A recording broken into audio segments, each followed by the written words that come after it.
Chapitre 15. Évangélisation aux confins de la Phénicie.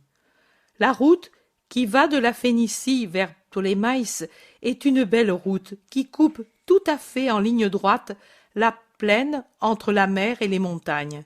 Elle est bien entretenue et très fréquentée. Elle est souvent coupée par des chemins plus petits qui vont des villages de l'intérieur à ceux de la côte. Elle présente de nombreux carrefours près desquels il y a généralement une maison, un puits et une maréchalerie rudimentaire pour les quadrupèdes qui peuvent avoir besoin de fer.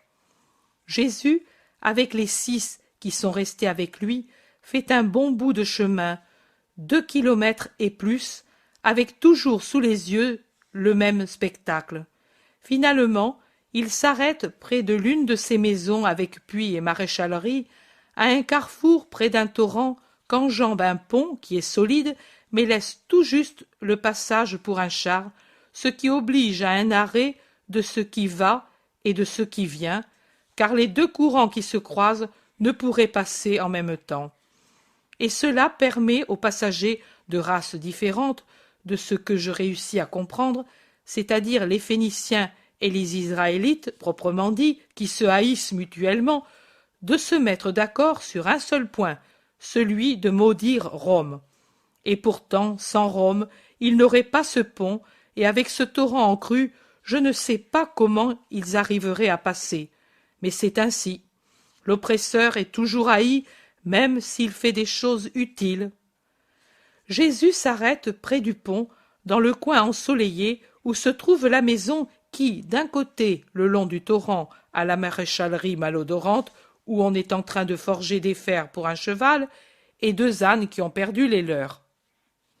Le cheval est attaché à un char romain sur lequel se trouvent des soldats qui s'amusent à faire des grimaces aux Hébreux qui leur lancent des imprécations. Et à un vieillard, au long nez, plus hostile que les autres, une vraie bouche de vipère qui, je crois, mordrait volontiers les Romains pour les empoisonner. Ils envoient une poignée de crottins. Imaginez ce qui arrive. Le vieil Hébreu s'échappe en criant comme s'il lui avait donné la lèpre, et les autres Hébreux font chorus avec lui. Les Phéniciens crient ironiquement « Vous aimez la nouvelle manne? Mangez, mangez, cela vous donnera du souffle pour crier contre ceux qui sont trop bons avec vous, vipères hypocrites !» Les soldats ricanent. Jésus se tait. Le char romain part finalement en saluant le maréchal Ferrand du cri « Salut, Tito, et bon séjour !» L'homme robuste, âgé, au cou de taureau, au visage rasé, aux yeux très noirs encadrant un nez assez fort sous un front large et proéminent, un peu dégarni, et les cheveux, là où il y en a, sont courts et un peu crépus, lève son lourd marteau en un geste d'adieu, et puis se penche de nouveau sur l'enclume, sur lequel un apprenti a placé un fer rouge, pendant qu'un autre garçon brûle le sabot d'un âne pour préparer la mise en place du fer. Matthieu observe. Ce sont presque tous des Romains, ces maréchaux, le long des routes, des soldats restés ici après leur service, et ils gagnent bien. Rien ne les empêche jamais de s'occuper des animaux, et un âne peut perdre son fer même avant le crépuscule du sabbat, ou pendant les enseignies. Jean dit « Celui qui nous a ferré Antoine était marié à une femme hébraïque. »« Il y a plus de folles que de sages, » dit sentencieusement Jacques de Zébédée. André demande « Et les enfants, à qui sont-ils? À Dieu ou au paganisme ?» Matthieu répond « Ils appartiennent généralement au conjoint le plus fort. Et il suffit que la femme ne soit pas une apostate pour qu'il soit hébreu, car l'homme, ces hommes laissent faire. Ils ne sont pas très fanatiques même de leur Olympe. Je crois que désormais ils ne croient plus qu'à l'argent. Ils ont beaucoup d'enfants. » Le Thaddée dit « Union méprisable, pourtant, sans une foi, sans une vraie patrie, odieux à tout le monde. » Matthieu, qui paraît très au courant, dit « Non, tu te trompes. Rome ne les méprise pas. Au contraire, elle continue de les aider. Ils lui sont plus utiles ainsi qu'en portant les armes. Ils pénètrent chez nous par la corruption du sang plus que par la violence. Ceux qui souffrent, c'est plutôt la première génération. Puis ils se dispersent et le monde oublie. » Jésus, jusqu'alors silencieux, dit « Oui, ce sont les enfants qui souffrent, mais aussi les femmes juives mariées dans ces conditions, pour elles-mêmes et pour leurs enfants. Elles me font pitié. Personne ne leur parle plus de Dieu, mais cela n'existera plus dans l'avenir. Alors, il n'y aura plus ces séparations de créatures et de nations, car les âmes seront unies dans une seule patrie, la mienne. » Jean s'écrie « Mais alors, elles seront mortes ?» « Non, elles seront rassemblées en mon nom. Plus de Romains ou de Libyens, de Grecs ou d'habitants du pont, d'Ibères ou de Gaulois, d'Égyptiens ou d'Hébreux, mais des âmes du Christ, et malheur à ceux qui voudront séparer les âmes, toutes également aimées par moi, et pour lesquelles j'ai également souffert, selon leur patrie terrestre. Celui qui agira ainsi montrera qu'il n'a pas compris la charité qui est universelle. » Les apôtres se rendent compte du reproche voilé, et ils baissent la tête en silence. Le bruit du fer battu sur l'enclume s'est tu, et déjà les coups se ralentissent sur le dernier sabot d'âne. Jésus en profite pour élever la voix et se faire entendre de la foule. Il semble continuer le discours à ses apôtres. En réalité, il parle aux passants et peut-être aussi à ceux qui sont dans la maison, des femmes certainement, car il passe dans l'air tiède des appels de voix féminines. Même si elle paraît inexistante, il y a toujours une parenté entre les hommes, celle de la provenance d'un Créateur unique. Que si par la suite les enfants d'un Père unique se sont séparés, cela n'a pas changé le lien d'origine, comme ne change pas le sang d'un enfant quand il repousse la maison paternelle. Dans les veines de Caïn, il y eut toujours le sang d'Adam, même après que son crime l'eût fait fuir à travers le vaste monde. Et dans les veines des enfants nés après la douleur d'Ève, pleurant sur le cadavre de son fils, c'était le même sang qui bouillait dans les veines de Caïn éloigné. Il en est de même, et avec une raison plus pure, de l'égalité entre les enfants du Créateur. Perdus? Oui. Exilés? Oui. Apostats? Oui. Coupables? Oui. Parlant des langues différentes et ayant des foi différentes que nous abhorrons? Oui.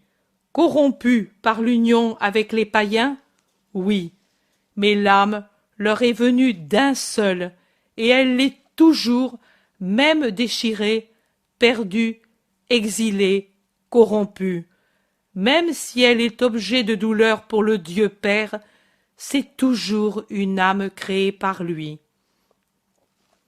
Les bons fils d'un Père très bon doivent avoir de bons sentiments, bons envers le Père, bons envers les frères, quoi qu'ils soient devenus, parce que fils du même Père, bons avec le Père en cherchant à consoler sa douleur, en lui ramenant ses fils qui sont sa douleur, ou parce qu'ils sont pécheurs, ou parce qu'ils sont apostats, ou parce qu'ils sont païens.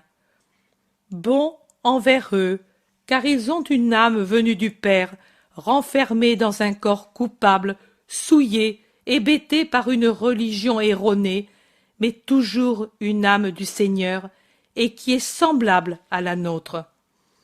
Rappelez-vous, ô vous d'Israël, qu'il n'y a personne, fût-ce même l'idolâtre le plus éloigné de Dieu par sa religion idolâtrique, fût-ce le plus païen parmi les païens, ou le plus athée parmi les hommes, qui soit absolument dépourvu d'une trace de son origine.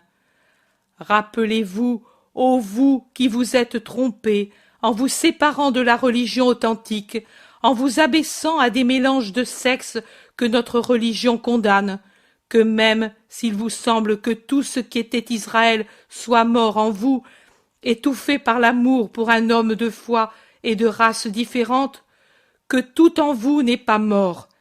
Il y a une chose qui vit encore, et c'est Israël.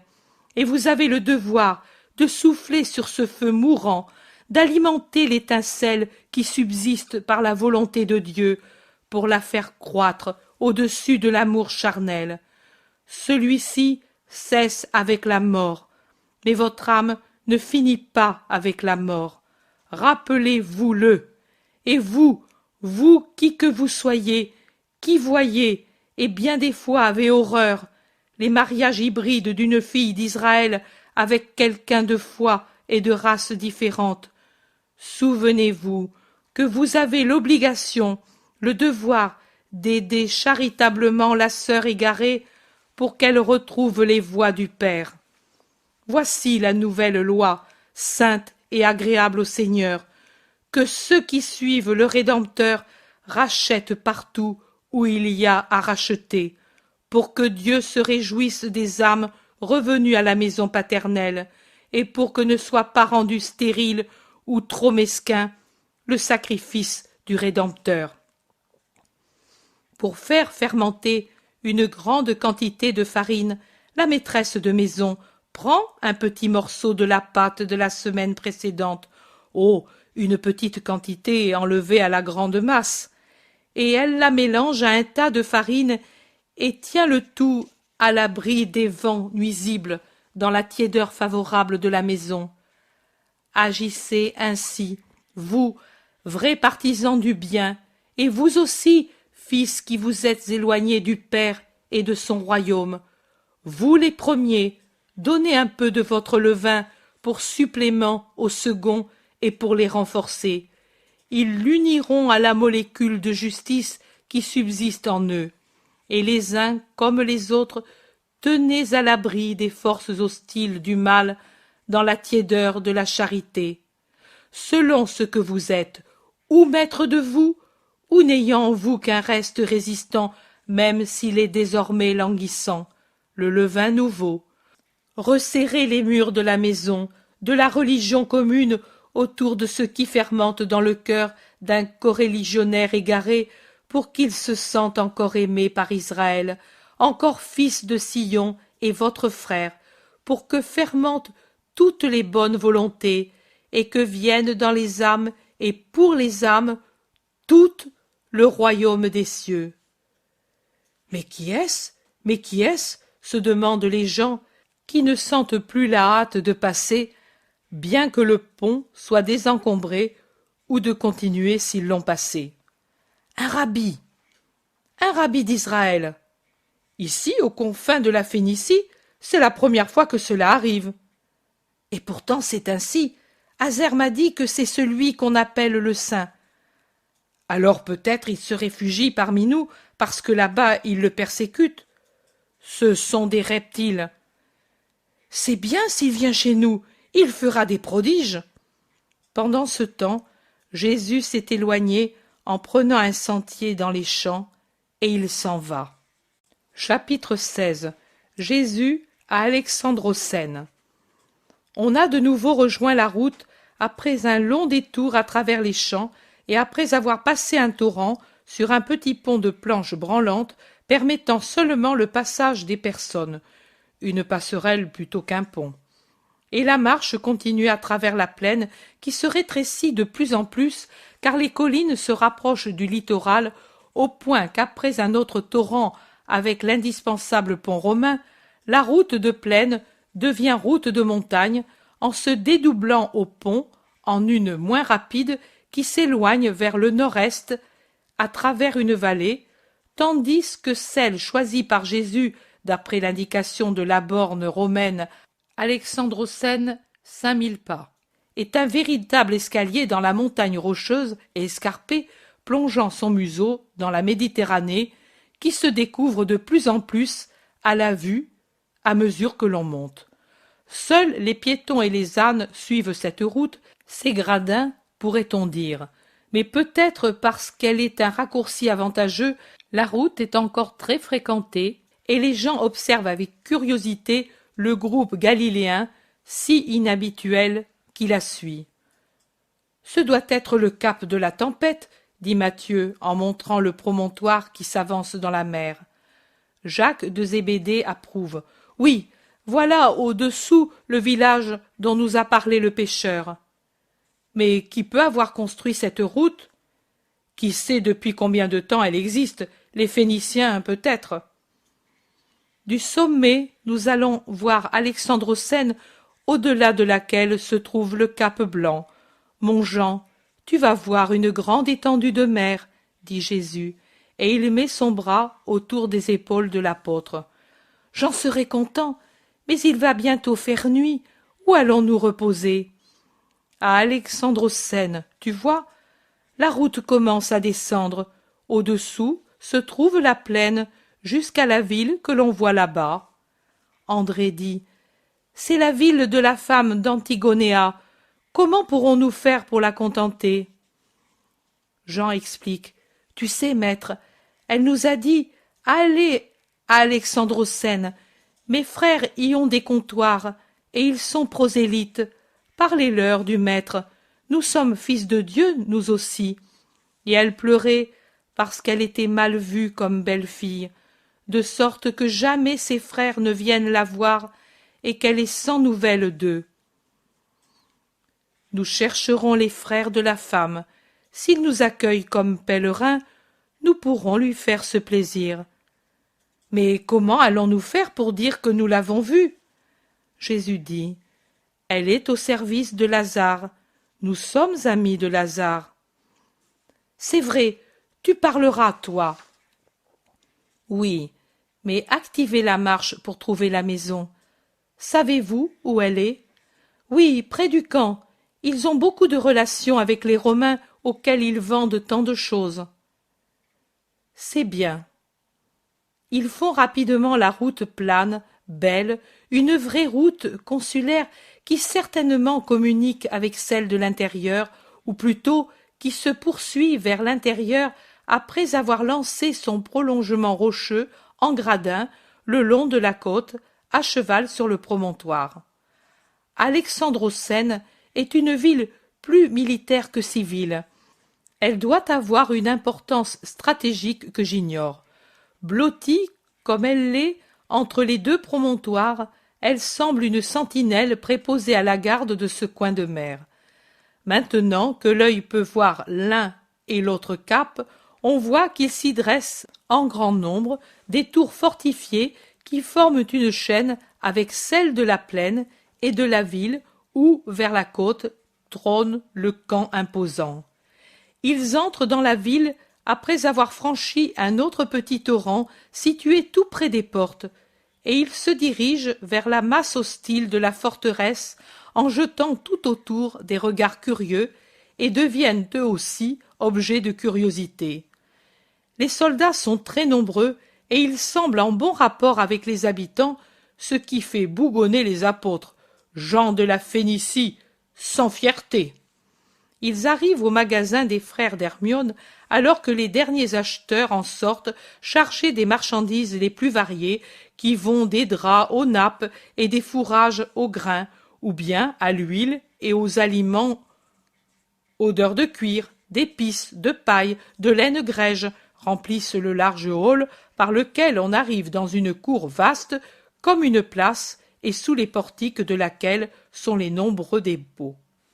Accourt un homme barbu et brun. « Que voulez-vous? Des vivres ?» « Oui, et aussi le logement, si tu ne dédaignes pas de loger des pèlerins. Nous venons de loin, et nous ne sommes jamais venus ici. Accueille-nous au nom du Seigneur. » L'homme regarde attentivement Jésus qui parle au nom de tous. Il le scrute. Puis il dit « Vraiment, je ne donne pas le logement, mais tu me plais. Tu es Galiléen, n'est-ce pas? Les Galiléens valent mieux que les Juifs. Il y a trop de moisissures chez eux. Ils ne nous pardonnent pas d'avoir un sang qui n'est pas pur. Il ferait mieux d'avoir, eux, l'âme pure. Viens, entre ici. J'arrive tout de suite. Je ferme parce qu'il va faire nuit. En effet, C'est déjà le crépuscule, et il fait encore plus sombre dans la cour que domine le camp puissant. Ils entrent dans une pièce, et ils s'assoient sur des sièges disposés çà et là. Ils sont fatigués. L'homme revient avec deux autres, l'un plus âgé, l'autre plus jeune, et il montre les hôtes qui se lèvent en saluant et dit « Voici. Que vous en semble-t-il? Ils me paraissent honnêtes. » « Oui, tu as bien fait, dit le plus âgé à son frère, et puis s'adressant aux hôtes, ou plutôt à Jésus, qui semble clairement leur chef, il demande « Comment vous appelez-vous » ? Jésus de Nazareth, Jacques et Jude de Nazareth aussi, Jacques et Jean de Bethsaïda, et aussi André, en plus Matthieu de Capharnaüm. « Comment vous trouvez-vous ici ? Persécutés ? Non, nous évangélisons. Nous avons parcouru plus d'une fois la Palestine, de la Galilée à la Judée, d'une mer à l'autre, et nous avons été jusqu'au-delà du Jourdain, dans l'Oranitide. Maintenant, nous sommes venus ici, pour enseigner. Un rabbi ici? Cela nous étonne, n'est-ce pas, Philippe et Élie? Demande le plus âgé. Beaucoup. De quelle caste es-tu? D'aucune. Je suis de Dieu. Croient en moi ceux du monde qui sont bons. Je suis pauvre. J'aime les pauvres, mais je ne méprise pas les riches auxquels j'enseigne l'amour et la miséricorde et le détachement des richesses. De même que j'enseigne aux pauvres d'aimer leur pauvreté, en ayant confiance à Dieu qui ne laisse périr personne. Parmi mes amis riches et mes disciples, il y a Lazare de Béthanie. Lazare? Nous avons une sœur mariée à un de ses serviteurs. Je le sais, c'est pour cela aussi que je suis venu, pour vous dire qu'elle vous salue et vous aime. Tu l'as vue? Pas moi, mais ceux qui sont avec moi, envoyés par Lazare à Antigonéa. Oh, dites, que fait Hermione? Est-elle vraiment heureuse? Jude Thaddée dit « Son mari et sa belle-mère l'aiment beaucoup. Le beau-père la respecte. » Mais il ne lui pardonne pas le sang maternel. Dis-le. Il est en passe de le lui pardonner. Il nous en a fait de grandes louanges. Et elle a 4 enfants très beaux et gentils. Cela la rend heureuse. Mais vous êtes toujours dans son cœur, et elle a dit de vous amener le Maître divin. Mais comment? Tu es celui qu'on appelle le Messie, toi? Je le suis. Tu es vraiment le... On nous a dit à Jérusalem que l'on t'appelle le Verbe de Dieu. Est-ce vrai? Oui. Mais l'es-tu pour ceux de là-bas ou bien pour tous? Pour tous. Pouvez-vous croire que je le suis? Croire ne coûte rien, surtout quand on espère que ce que l'on croit peut enlever ce qui fait souffrir. C'est vrai, Élie, mais ne parle pas ainsi. C'est une pensée très impure, beaucoup plus que le sang mêlé. Réjouis-toi, non pas dans l'espoir que tombe ce qui te fait souffrir, comme homme, du mépris d'autrui, mais réjouis-toi dans l'espoir de conquérir le royaume des cieux. Tu as raison, je suis à moitié païen, Seigneur. Ne te rabaisse pas, je t'aime toi aussi, et c'est aussi pour toi que je suis venu. Ils doivent être fatigués, Élie, tu les retiens par tes discours. Allons souper, et puis conduisons-les se reposer. Il n'y a pas de femme ici. Aucune Israélite n'a voulu de nous, et nous désirions une d'elles. Pardonne-nous donc si la maison te paraît froide et sans ornement. Votre bon cœur me la rendra ornée et chaude. Combien de temps restes-tu? Pas plus d'un jour. Je veux aller vers Tyr et Sidon, et je voudrais être à Axib avant le sabbat. Tu ne peux pas, Seigneur, Sidon est loin. Demain, je voudrais parler ici. Notre maison est comme un port, Sans en sortir, tu auras des auditeurs à ta convenance, d'autant plus que demain, il y a un gros marché. Allons alors, et que le Seigneur vous récompense de votre charité. Chapitre 17. Le lendemain, à Alexandrocène. La cour des trois frères est moitié à l'ombre, moitié au soleil. Elle est pleine de gens qui vont et viennent pour leurs achats, alors qu'en dehors du portail, sur la petite place, on entend la rumeur du marché d'Alexandrocène avec le va-et-vient confus des acheteurs et des vendeurs, avec le bruit des ânes, des brebis, des agneaux, des poules. On comprend qu'ici, il y a moins de complications et on apporte même les poulets au marché sans craindre de contamination d'aucune sorte. Braiements, bêlements, gloussements des poules et cocoricots triomphants des coqs se mêlent aux voix des hommes en un chœur joyeux qui parfois monte à des notes aiguës et dramatiques à la suite de quelque altercation. Même dans la cour des frères, il règne un bruit confus, et il se produit quelque altercation, ou pour le prix, ou parce qu'un acheteur a pris une chose qu'un autre voulait acquérir. Elle n'est pas absente non plus la plainte lamentable des mendiants qui, de la place, près du portail, défilent la litanie de leur misère sur un air triste comme la plainte d'un mourant. Des soldats romains vont et viennent en maître dans l'entrepôt et sur la place. Je suppose que c'est un service d'ordre, car je les vois armés, et jamais seuls, parmi les Phéniciens tous armés. Jésus aussi va et vient dans la cour, se promenant avec les 6 apôtres, attendant le moment favorable pour parler. Et puis il sort un moment sur la place, en passant près des mendiants auxquels il donne une obole. Les gens se distraient pendant quelques minutes pour regarder le groupe des Galiléens et se demandent qui sont ces étrangers. Et il en est qui informent, parce qu'ils ont demandé aux 3 frères qui sont leurs hôtes. Un murmure suit les pas de Jésus qui s'en va tranquillement, caressant les enfants qu'il trouve sur son chemin. Il y a aussi, au milieu du murmure, les ricanements et les épithètes peu flatteuses pour les Hébreux, et aussi le désir honnête d'entendre ce prophète, ce rabbi, ce saint, ce messie d'Israël auquel ils donnent ces noms lorsqu'ils en parlent, selon leur degré de foi et de rectitude de leurs âmes. J'entends de mer, mais est-ce vrai? C'est Daniel qui me l'a dit, justement à moi. Il a parlé à Jérusalem avec des gens qui ont vu les miracles du saint. Oui, d'accord, mais est-ce bien cet homme? Oh, Daniel m'a dit que ce ne peut être que lui à cause de ce qu'il dit. Alors, que dis-tu? Il me fera grâce, même si je ne suis que prosélyte? Je dirais que oui, et c'est, peut-être il ne reviendra plus ici chez nous, et c'est, il ne te fera sûrement pas de mal. J'y vais, dit la petite femme, en laissant en plan le vendeur de vaisselle avec lequel elle marchandait des assiettes. Le vendeur, qui a entendu la conversation des 2 femmes, déçu, irrité à cause de la bonne affaire qui s'en va en fumée, s'en prend à la femme qui est restée, la couvrant d'injures telles que « prosélyte maudite, sang d'hébreu, femme vendue », etc.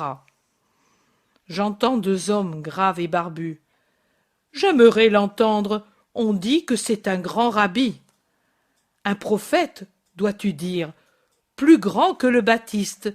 Élie m'a dit certaines choses. Il est au courant, car il a une sœur mariée à un serviteur d'un grand riche d'Israël, et pour avoir de ses nouvelles, s'informe auprès des serviteurs. Ce riche est très ami du rabbi. Un 3e, un Phénicien peut-être, qui a entendu, parce qu'il était tout près, amène sa figure sournoise, moqueuse, entre les 2, et raille. « Belle sainteté, confite dans la richesse, à mon avis, un saint devrait vivre pauvrement. » Tais-toi, Doro, langue maudite, tu n'es pas digne, toi, païen, de juger ces choses. Ah, vous en êtes digne, vous, toi spécialement, Samuel? Tu ferais mieux de me payer ce que tu me dois. Tiens, et ne me tourne plus autour, vampire à la face de faune. J'entends un vieillard à moitié aveugle, accompagné d'une fillette qui demande « Où est le Messie ?»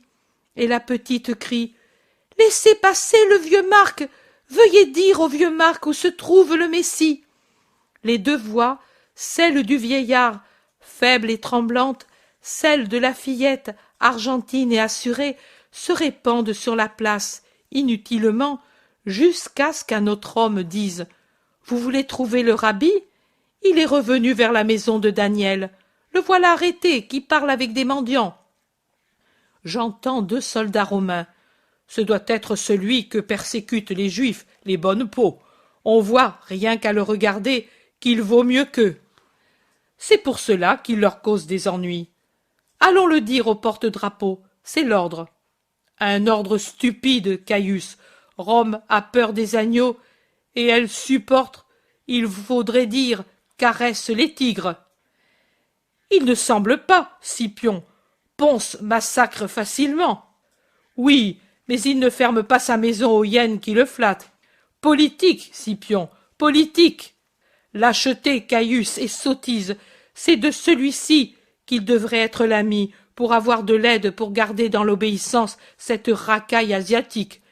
Il ne sert pas bien Rome, Ponce, en négligeant cet homme qui est bon et en flattant les mauvais. Ne critique pas le proconsul, nous sommes des soldats, et le supérieur est sacré comme un dieu. Nous avons juré obéissance au divin César, et le proconsul est son représentant. Cela va bien pour ce qui concerne le devoir envers la patrie sacrée et immortelle, mais cela ne vaut pas pour le jugement intérieur. Mais l'obéissance vient du jugement. Si ton jugement se révolte contre un ordre et le critique, tu n'obéiras plus totalement. Rome s'appuie sur notre obéissance aveugle pour protéger ses conquêtes. Tu sembles un tribun et tu parles bien, mais je te fais remarquer que si Rome est reine, nous ne sommes pas des esclaves, mais des sujets. Rome ne doit pas avoir de citoyens esclaves. C'est l'esclavage qui impose le silence à la raison des citoyens. Moi, je dis que ma raison juge que Ponce agit mal en négligeant cet Israélite.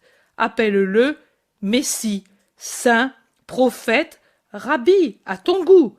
Et j'ai le sentiment que je puis le dire, car ma fidélité à Rome n'en est pas amoindrie, ni mon amour.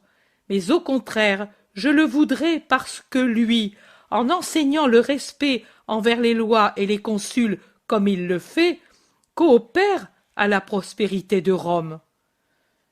Tu es cultivé, Scipion, tu feras ton chemin, tu es déjà avancé. Moi, je suis un pauvre soldat. Mais en attendant, tu vois, là, il y a un rassemblement autour de cet homme. Allons le dire au chef.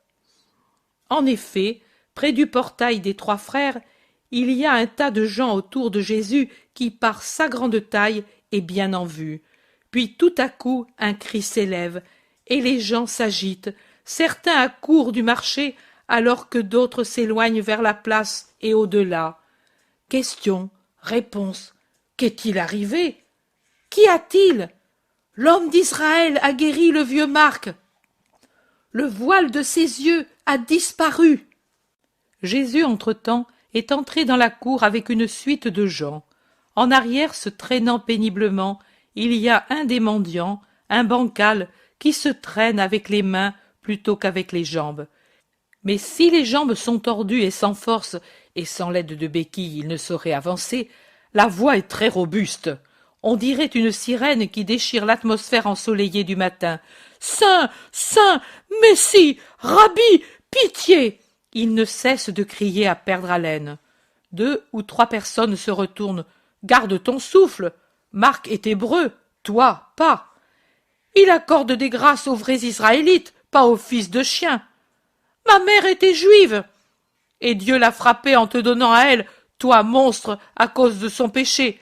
Va-t'en, fils de louve, retourne à ta place, être pétri de boue. » L'homme s'adosse au mur, humilié, effrayé par la menace des poings tendus. Jésus s'arrête, se retourne, regarde. Il commande. « Homme, viens ici. » L'homme le regarde ceux qui le menacent, et il n'ose pas avancer. Jésus fend la petite foule, et il va à lui. Il le prend par la main, c'est-à-dire lui met la main sur l'épaule et dit « N'aie pas peur, viens avec moi ». Et regardant les gens cruels, il dit, l'air sévère, « Dieu appartient à tous les hommes qui le cherchent et sont miséricordieux ». Les gens comprennent l'allusion, et maintenant ce sont eux qui restent en arrière, ou plutôt qui s'arrêtent où ils sont.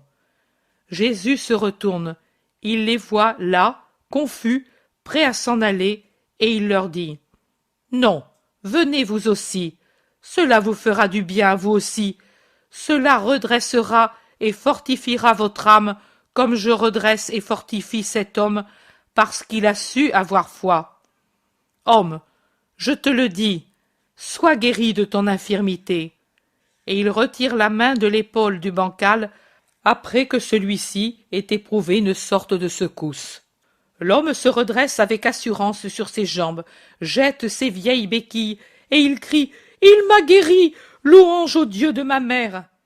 Et puis il s'agenouille pour baiser le bord du vêtement de Jésus.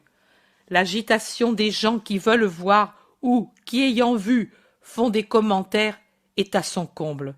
Dans le fond de l'entrée qui mène de la place à la cour, les cris qui viennent de la foule résonnent bruyamment et se répercutent contre les murs du camp.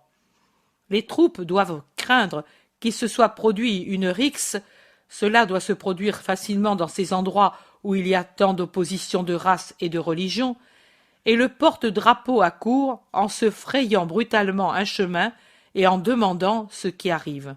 « Un miracle! Un miracle! Jonas, le bancal, a été guéri! Le voilà près de l'homme de Galilée !» Les soldats se regardent entre eux. Ils ne parlent pas jusqu'à ce que toute la foule se soit écoulée, mais en arrière, il s'en est rassemblé une autre des gens qui étaient dans les magasins ou sur la place, où ne sont restés que les vendeurs pleins de dépit à cause de la diversion imprévue qui réduit à rien le marché de ce jour. Puis, voyant passer un des trois frères, il demande « Philippe, sais-tu ce que va faire maintenant le rabbi ?» Philippe, tout joyeux, dit « Il parle, il enseigne, et dans ma cour !» Les soldats s'interrogent. « Rester ? S'en aller ? Le chef nous a dit de surveiller. »« Qui ? L'homme ? Mais pour lui, nous pourrions jouer au dé une amphore de vin de Chypre, » dit Scipion le soldat qui auparavant défendait Jésus auprès de son compagnon. « Moi, je dirais que c'est lui qui a besoin qu'on le protège, pas le droit de Rome. Vous le voyez là-bas ? Parmi nos dieux, il n'y en a aucun de si doux, et pourtant d'aspect si viril. Cette racaille n'est pas digne de le posséder, et les indignes sont toujours mauvais. Restons pour le protéger. À l'occasion, nous le tirerons d'affaire, et nous caresserons les épaules de ces galériens, dit un autre. Son intervention est un mélange de moquerie et d'admiration. Tu parles bien, Pudens. D'ailleurs, Asio, va appeler Procore le chef. Il rêve toujours de complot contre Rome et d'avancement pour lui, pour récompenser son activité toujours en éveil pour le salut du divin César et de la déesse Rome, mère et maîtresse du monde. Il se persuadera qu'ici il n'acquerra pas de brassard ni de couronne. Un jeune soldat part en courant et revient de même en disant « Procore ne vient pas, il envoie le trière Aquila. » Bien, bien, mieux vaut lui que Cécilius Maximus lui-même. Aquila a servi en Afrique, en Gaule, et il a été dans les forêts cruelles qui nous ont enlevé Varus et ses légions. Il connaît les Grecs et les Bretons, et il a un bon flair pour s'y reconnaître. Oh, salut! Voilà le glorieux Aquila! Viens, apprends-nous, à nous misérables, à connaître la valeur des êtres. Vive Aquila, chef des troupes! Crient tous les soldats, en donnant des tapes affectueuses aux vieux soldats dont on ne compte plus les cicatrices sur le visage, les bras et les mollets nus. Lui sourit d'un air débonnaire, et il s'écrie « Vive Rome, maîtresse du monde ! Pas moi, pauvre soldat. Qu'y a-t-il donc » Il faut surveiller cet homme grand et qui est blond comme le cuivre le plus clair. Bien, mais qui est-ce? Il l'appelle le Messie. Il s'appelle Jésus et il est de Nazareth. C'est celui, sais-tu, pour qui on a transmis l'ordre. Peut-être, mais il me semble que nous courons après les nuages. Ils disent qu'il veut se faire roi et supplanter Rome. Il a été dénoncé par le Sanhédrin et les pharisiens, les sadducéens, les hérodiens, à Ponce. Tu sais que les Hébreux ont ce ver dans le crâne et de temps à autre il en sort un roi. Oui, oui, mais si c'est pour cela, de toute façon, écoutons ce qu'il dit. Il me semble qu'il se dispose à parler. J'ai su par un soldat qui est avec le centurion que Publius Quintilianus lui en a parlé comme d'un philosophe divin. Les femmes impériales en sont enthousiastes, dit un autre soldat qui est jeune. Je le crois, j'en serais enthousiaste moi aussi si j'étais une femme, et je le voudrais dans mon lit, dit en riant franchement un autre jeune soldat. Tais-toi, impudique, la luxure te dévore, plaisante un autre. Et toi pas, Fabius? Anne, Syrah, Alba, Marie. Tais-toi, Sabin, il parle et je veux écouter, commande le trière, et tous se taisent. Jésus est monté sur une caisse installée contre un mur. Il est donc bien visible pour tout le monde. Son doux salut s'est déjà répandu dans l'air et il a été suivi par les paroles. Enfant d'un unique Créateur, écoutez. Puis, dans le silence attentif des gens, il continue. Le temps de la grâce est venu pour tous, non seulement pour Israël, mais pour le monde entier. Hébreux, qui vous trouvez ici pour diverses raisons, prosélytes, phéniciens, gentils, écoutez tous la parole de Dieu. Comprenez la justice, connaissez la charité. Possédant la sagesse, la justice et la charité, vous aurez le moyen d'arriver au royaume de Dieu, à ce royaume qui n'est pas réservé aux seuls fils d'Israël, mais à tous ceux qui désormais aimeront le vrai, l'unique Dieu, et croiront à la parole de son Verbe. Écoutez, je suis venu de si loin, non pas avec des visées d'usurpateur, ni avec la violence de conquérant. Je suis venu seulement pour être le sauveur de vos âmes. La puissance, la richesse, les charges ne me séduisent pas. Elles ne sont rien pour moi, et je ne les regarde même pas, ou plutôt je les regarde pour en avoir pitié, parce qu'elles me font pitié, car ce sont autant de chaînes pour retenir prisonnier votre esprit, en l'empêchant de venir au Seigneur éternel, unique, universel, saint et béni. Je les regarde et les approche comme les plus grandes misères, et je cherche à guérir les hommes de leur fascinante et cruelle tromperie qui séduisent les fils de l'homme pour qu'ils puissent en user avec justice et sainteté, non comme des armes cruelles qui blessent et tuent l'homme, et toujours pour commencer l'esprit de ceux qui ne savent pas en user saintement. Mais en vérité, je vous dis que pour moi, il est plus facile de guérir un corps difforme qu'une âme difforme. Il est plus facile de donner la lumière à des pupilles éteintes, la santé à un corps qui meurt, que de donner la lumière aux esprits et la santé aux âmes malades. Pourquoi cela? Parce que l'homme a perdu de vue la fin véritable de sa vie et se laisse absorber par ce qui est transitoire.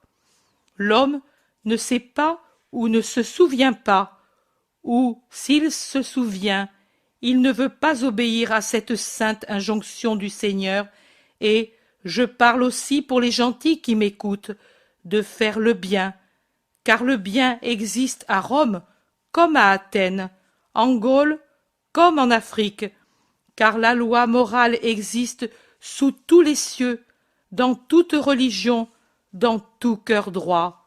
Et les religions, depuis celle de Dieu jusqu'à celle de la morale isolée, disent que ce qu'il y a de meilleur en nous survit, et que c'est selon comme nous nous serons comportés que notre sort sera fixé de l'autre côté.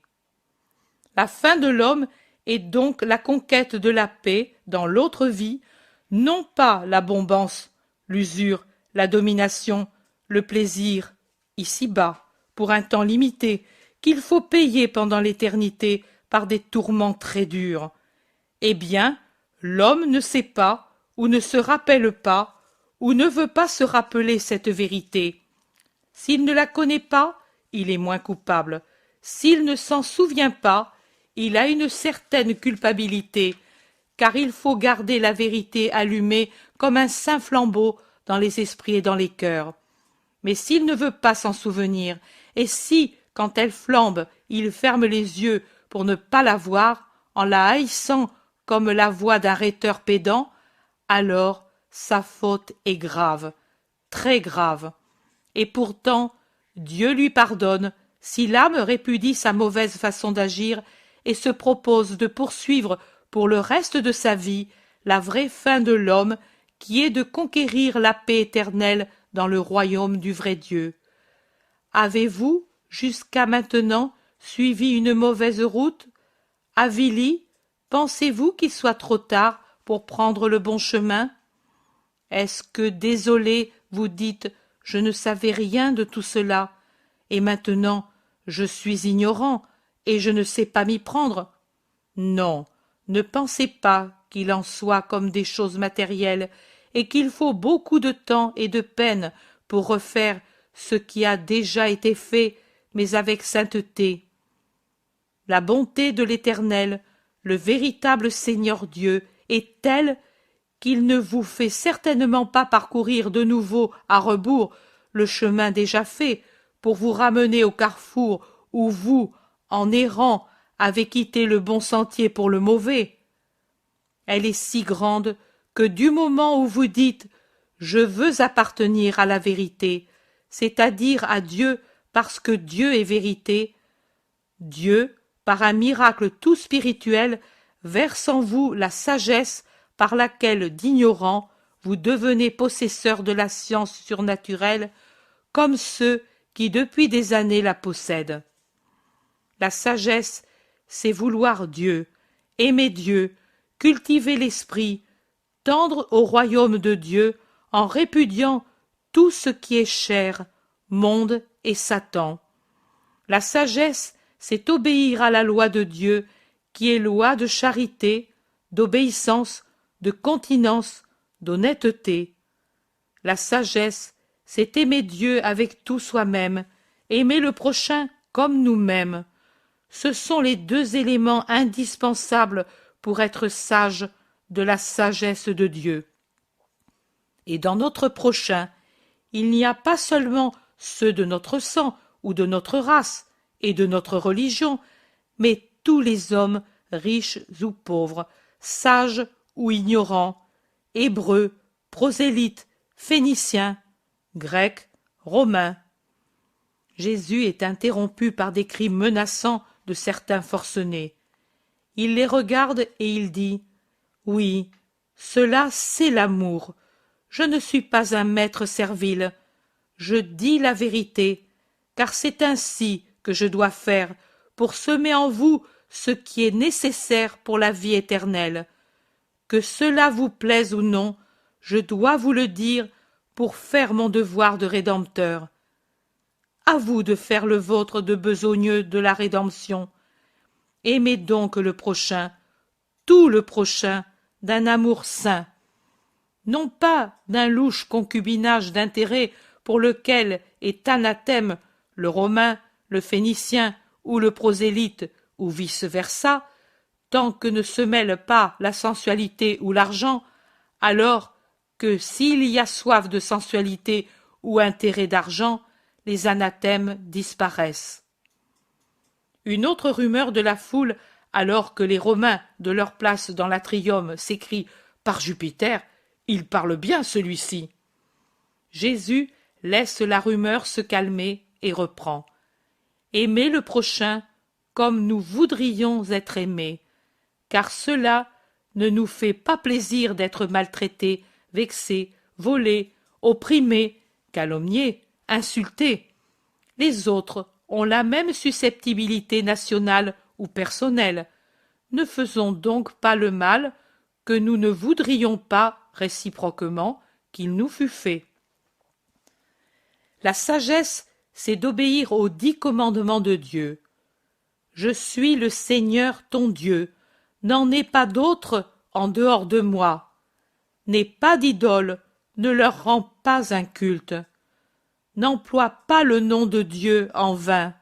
C'est le nom du Seigneur, ton Dieu, et Dieu punira celui qui s'en sert sans raison ou pour des imprécations ou pour valider un péché. Souviens-toi de sanctifier les fêtes. Le sabbat est sacré pour le Seigneur qui s'y reposa de la création et l'a béni et sanctifié. Honore ton père et ta mère afin de vivre en paix longuement sur la terre et éternellement dans le ciel. Ne tue pas, ne commets pas l'adultère, ne vole pas, ne parle pas faussement contre ton prochain. Ne désire pas la maison, la femme, le serviteur, la servante, le bœuf, l'âne de ton prochain, ni autre chose qui lui appartienne. Cela, c'est la sagesse. Celui qui fait cela est sage, et il conquiert la vie et le royaume sans fin.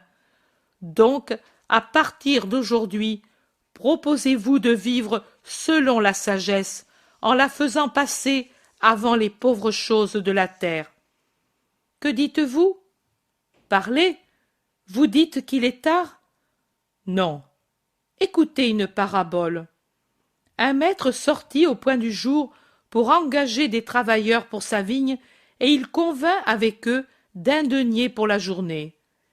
Il sortit de nouveau à l'heure de tierce, et réfléchissant que les travailleurs engagés étaient peu nombreux, voyant d'autre part sur la place des travailleurs désœuvrés qui attendaient qu'on les embauche, il les prit et il leur dit « Allez à ma vigne, et je vous donnerai ce que j'ai promis aux autres. » Et ils y allèrent. Il sortit à Sexte et à None, et il en vit d'autres encore, et il leur dit « Voulez-vous travailler dans mon domaine? Je donne 1 denier par jour à mes travailleurs. » Ces derniers acceptèrent, et ils y allèrent. Il sortit enfin vers la 11e heure, et il en vit d'autres qui paraissaient au coucher du soleil. « Que faites-vous ainsi, oisifs? N'avez-vous pas honte de rester à rien faire pendant tout le jour ?» leur demanda-t-il. « Personne ne nous a embauchés pour la journée. Nous aurions voulu travailler et gagner notre nourriture, mais personne ne nous a appelés à sa vigne. »« Eh bien, je vous embauche pour ma vigne. Allez, et vous aurez le salaire des autres. » Il parla ainsi, car c'était un bon maître, et il avait pitié de l'avilissement de son prochain. Le soir venu, et les travaux terminés, l'homme appela son intendant et lui dit « Appelle les travailleurs, et paie-leur leur salaire selon ce que j'ai fixé, en commençant par les derniers, qui sont les plus besogneux, n'ayant pas eu pendant la journée la nourriture que les autres ont eue une ou plusieurs fois, et qui, même par reconnaissance pour ma pitié, ont travaillé plus que tous. Je les ai observés. Renvoie-les pour qu'ils aillent au repos qu'ils ont bien mérité et pour jouir avec les leurs du fruit de leur travail. » Et l'intendant fit ce que le maître ordonnait en donnant à chacun 1 denier. Vinrent en dernier ceux qui travaillaient depuis la première heure du jour. Ils furent étonnés de ne recevoir eux aussi qu'1 seul denier, et ils se plaignirent entre eux et à l'intendant qui leur dit « J'ai reçu cet ordre. Allez vous plaindre au maître et pas à moi. » Ils s'y rendirent et ils dirent « Voilà, tu n'es pas juste, nous avons travaillé 12 heures, d'abord à la rosée et puis au soleil ardent, et puis de nouveau dans l'humidité du soir, et tu nous as donné le même salaire qu'à ces paresseux qui n'ont travaillé qu'1 heure. Pourquoi cela ?» Et l'un d'eux surtout élevait la voix en se déclarant trahi et indignement exploité. « Ami, en quoi t'ai-je fait tort? De quoi ai-je convenu avec toi à l'aube? Une journée de travail continu pour 1 denier de salaire, n'est-ce pas? C'est vrai, mais tu as donné la même chose à ceux qui ont si peu travaillé. N'as-tu pas accepté ce salaire qui te paraissait convenable? Oui, j'ai accepté, parce que les autres donnaient encore moins. As-tu été maltraité ici, par moi? Non, en conscience, non. Je t'ai accordé un long repos pendant le jour et la nourriture, n'est-ce pas? Je t'ai donné 3 repas, et on n'était pas convenu de la nourriture et du repos, n'est-ce pas? Oui, il n'était pas convenu. Pourquoi alors les as-tu acceptés? Mais tu as dit, je préfère agir ainsi pour que vous ne soyez pas trop lassés en revenant chez vous. Et cela nous semblait trop beau. Ta nourriture était bonne. C'était une économie, c'était une faveur que je vous faisais gratuitement et personne ne pouvait y prétendre, n'est-ce pas? C'est vrai. Je vous ai donc favorisé. Pourquoi vous lamentez-vous?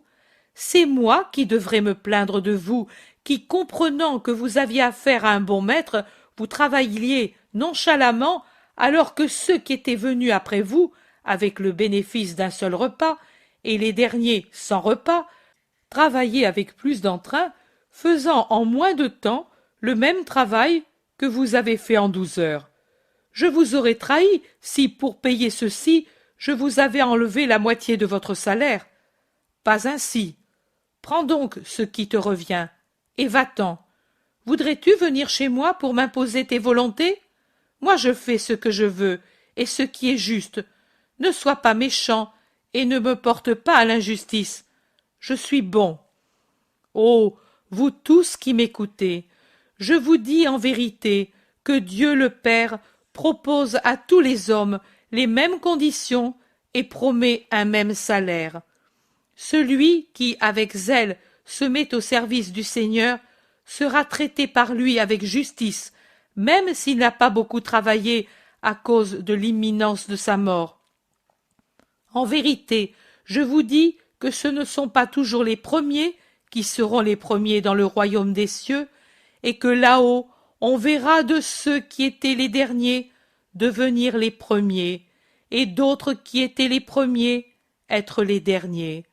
Là, on verra beaucoup d'hommes qui n'appartiennent pas à Israël, plus saints que beaucoup d'Israël. Je suis venu appeler tout le monde au nom de Dieu, mais si les appelés sont nombreux, peu nombreux sont les choisis, car peu nombreux sont ceux qui veulent la sagesse. N'est pas sage celui qui vit du monde et de la chair, et non pas de Dieu. Il n'est pas sage ni pour la terre, ni pour le ciel, car sur la terre il s'attire des ennemis, des punitions, des remords, et pour le ciel il perd tout pour l'éternité. Je répète, soyez bons avec le prochain, quel qu'il soit.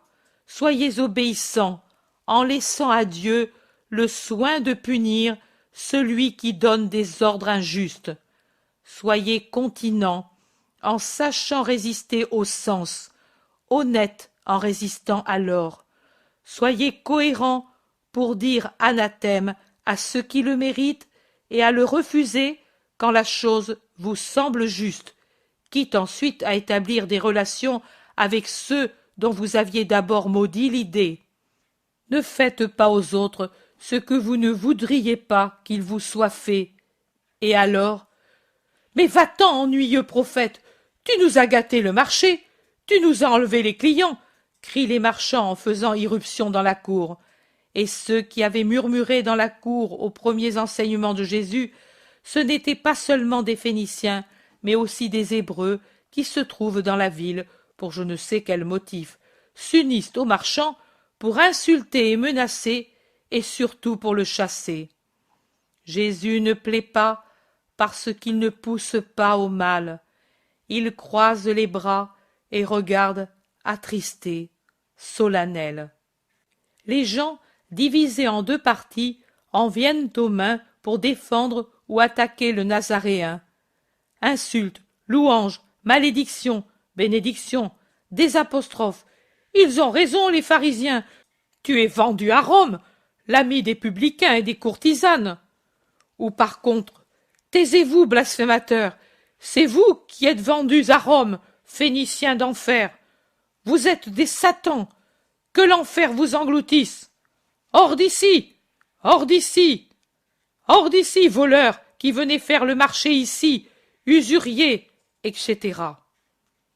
Les soldats interviennent en disant « Ce n'est pas lui qui met le trouble, il le subit », et avec leurs lances, ils font évacuer la cour et ferment le portail. Il reste avec Jésus les 3 frères prosélytes et les 6 disciples. Mais comment vous est-il venu à l'idée de le faire parler demande le trière aux 3 frères. Élie répond « Il y en a tant qui parlent. Oui, et il n'arrive rien, car ils enseignent ce qui plaît à l'homme, mais ce n'est pas cela que lui enseigne, et il ne le digère pas. » Le vieux soldat regarde avec attention Jésus qui est descendu de sa place et qui est debout comme abstrait. Au dehors, la foule est toujours en effervescence. Aussi, on fait sortir d'autres troupes de la caserne et avec elles le centurion en personne.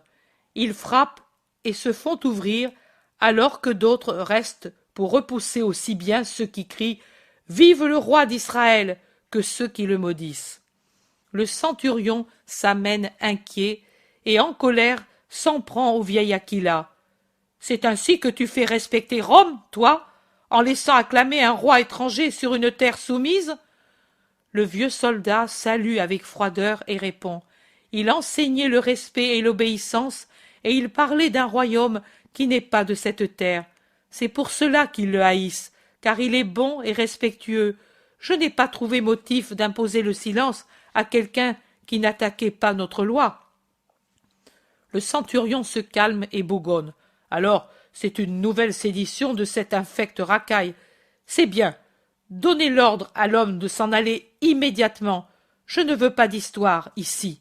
Obéissez et escortez-le hors de la ville dès que le chemin sera libre, qu'il aille où il lui plaira, aux enfers s'il le veut, mais qu'il sorte de ma juridiction. Compris ? Oui, nous le ferons. » Le centurion tourne le dos en faisant briller sa cuirasse et ondoyer son manteau pourpre, et il s'en va sans même regarder Jésus. Les 3 frères disent au maître « Nous sommes désolés. » « Ce n'est pas votre faute, et ne craignez pas, vous n'en éprouverez pas de mal. C'est moi qui vous le dis. » Les 3 changent de couleur. Philippe dit « Comment connais-tu notre peur ?» Jésus sourit doucement, un rayon de soleil sur son visage attristé. « Je sais ce qu'il y a dans les cœurs, et je connais l'avenir. » Les soldats, en attendant, se sont mis au soleil. Ils lorgnent, commentent. « Comment donc pourrait-il nous aimer s'il le déteste, lui qui ne les opprime pas? Et qui fait des miracles, devrais-tu dire? Par Hercule, quel est celui de nous qui est allé prévenir qu'il y avait un suspect?